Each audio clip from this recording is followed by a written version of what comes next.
Hello, very nice to be here. My father bought me two books, one by Henri Cartier-Bresson and one by Robert Frank. And he did not know that I would like the books. He did not know that I would like photography, but he bought me these two books. And I was working in a job answering telephone calls, a very depressing job. And he bought me two books and they changed my life. I had realized before getting the books that I was an obsessive being obsessed by whatever I do. So if I do anything, I just focus.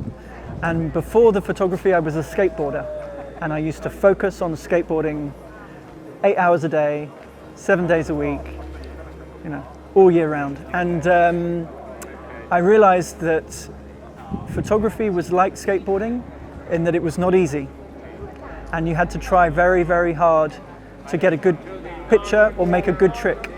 And as soon as I got the books, I realized how good these two people were and how much hard work I would have to put in. And luckily I had been the skateboarder before and done lots of hard work skateboarding, and I decided to do lots of hard work with the photography and many pairs of shoes. One of the first things that I think is extremely important is to be hopeful.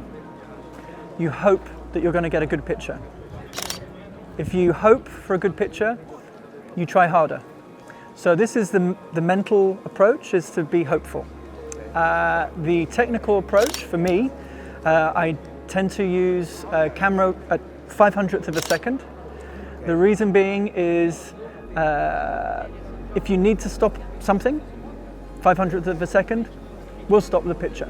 And you never know when a good picture is going to happen. So sometimes it taps you on the shoulder and you have to be ready. And 500th of a second is a good place to start.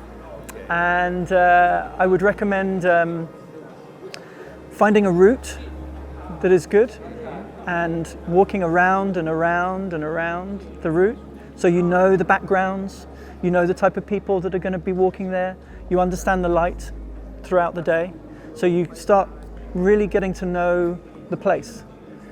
And you just keep on going round and round and round and working out what's good and what's bad, where there's lots of people, where there's not lots of people, where the light is good, when the light is good, when you should be there, when you shouldn't be there.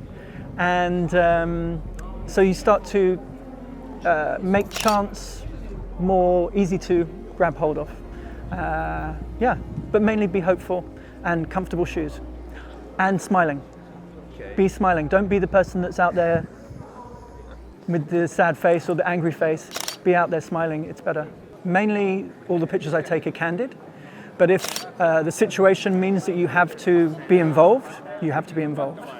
I don't wear any particular outfit or disguises, but I tend to try and wear dark colors so I don't stand out. Bright yellow is not perfect for street photography. And I also wear this hat, and one of the reasons is because I have no hair, so I have to be careful of the sunshine. But also, something else I tend to do is sometimes I do this, where you just don't quite see my eyes, and that can be handy.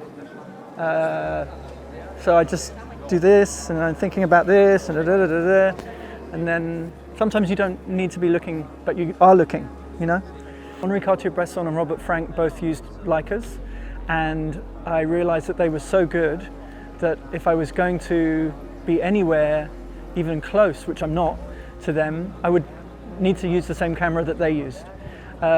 It's small, it's discreet, it's easy to pick up, it's not heavy, but any camera is good. The best camera is the one you have with you.